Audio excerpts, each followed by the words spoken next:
Good morning friend.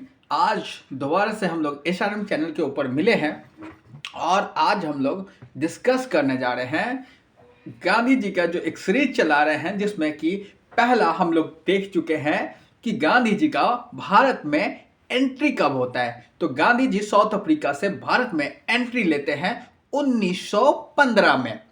और जैसे ही गांधी जी 1915 में भारत आते हैं, तब तक गांधी जी जो है एक हीरो बन चुके थे पूरे भारत के लिए। भारत में चाहे वो शिक्षित वर्ग हो, चाहे वो जन चाहे चाहे वो जो है जन सामान्य लोग हैं, सभी के बीच में गांधी जी जो बहुत ही पॉपुलर हो चुके थे। क्यों हुए थे आखिर पॉपुलर गांधी जी? तो इसके पीछे कारण था कि गांधी जी जो थे वो साउथ अफ्रीका में अपने कारनामों के कारण पूरे भारत में जाने जाने लगे थे। चाहे वो शिक्षित लोग थे या वो जन सामान्य लोग थे, दोनों के बीच में जो गांधी जी जो थे एसआरके की तरह एकदम पॉपुलर हो चुके थे।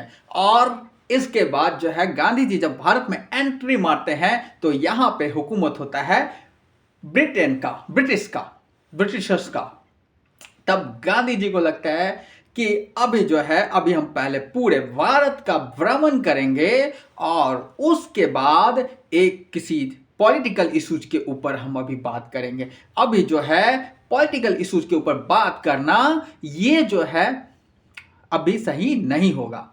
और गांधी जी जो है स्टार्ट करते हैं। और गांधी जी का जो है उस समय जितने भी पॉलिटिकल पार्टी हुआ करता था, राजनीतिक पार्टियों से, उसके विचारधारा जो था उसका, उन लोगों का जो आइडियोलॉजी था, उससे ये वो असहमत दिखते थे, वो असहमत थे।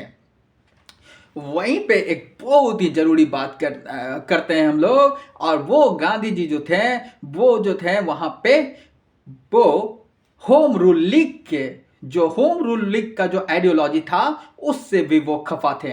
मतलब गांधी जी जो थे वो चाहे नरमपंथी लीडर हो या गर्मपंथी लीडर हो, किसी के आइडियोलॉजी से सहमत ही नहीं थे। गांधी जी को लगता था कि ये जो होम रूल लीग है वो सही नहीं कर रहा है ब्रिटिश के साथ, क्योंकि ब्रिटिश गवर्नमेंट जो है उस समय फेस कर रहा था प्रथम विश्व युद्ध फेस कर रहा था। और जहां होम रूल लीग जो है इसको जो है एक अवसरवाद में तब्दील करना चाहता था, अवसर का अच्छा बेनिफिट उठाना चाहता था, वहीं गांधी जी का आइडियोलॉजी उससे मैच नहीं खाता था। गांधी जी का मानना था कि अगर कोई मुसीबत में हो तो इसका फायदा नहीं उठाना चाहिए। अब जो है गांधी जी जो है अपना भारत में पहला जो सत्याग्रह करते हैं वो करते हैं चंपारण में। और चंपारण में यहां पे प्रॉब्लम्स क्या था? चंपारण में थे गोरे बगान मालिक। और ये गोरे बगान मालिक क्या करते थे? अपने जो पिजेंट्स होते थे बेचारे, उन पे अन्याय क्या करते थे, और वहां एक सिस्टम चला रहे थे। और ये सिस्टम का नाम था तिनकठिया सिस्टम। हिंदी में इसको बोलते हैं तिनकठिया पद्धति। इसमें क्या होता था कि वो जो है वो एक कॉन्ट्रैक्ट साइन करवाते थे कि जिसमें आपका अगर 20 कट्ठा का प्लॉट है, उसमें से 3 कट्ठा का जो प्लॉट है उस पे जो है आपको इंडिगो का खेती करना पड़ेगा, नील का खेती करना पड़ेगा। चलो, लोग कर रहे थे खेती, प्रॉब्लम्स नहीं था। प्रॉब्लम्स कहां से आता है? प्रॉब्लम्स आता है जर्मनी में। जर्मनी की ओर बढ़ते हैं। जर्मनी में एक्चुअली हुआ क्या? जर्मनी में जो है वो आर्टिफिशियल कलर का, मतलब डाई का आविष्कार हो चुका था। और वहां पे डाई जो है डेवलप कर चुका था, विकसित कर चुका था।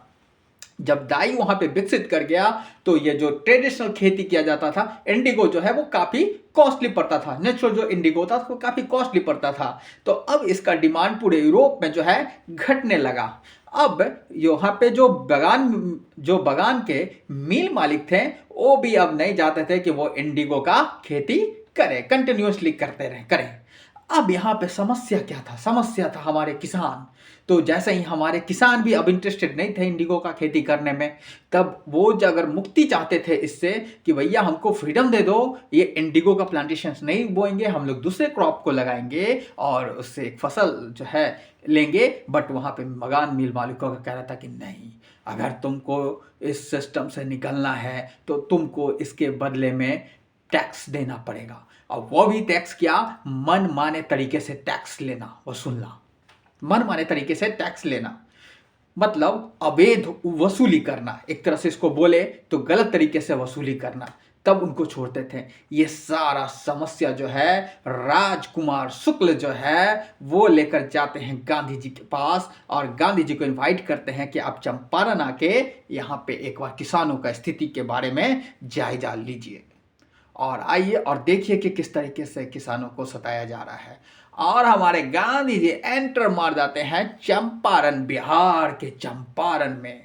और जैसे ही गांधी जी यहाँ पे आते हैं, उनको जो है अंग्रेज सरकार के अधिकारी जो है घेर लेते हैं और बोलते हैं कि बापू आप यहाँ से चले जाइए।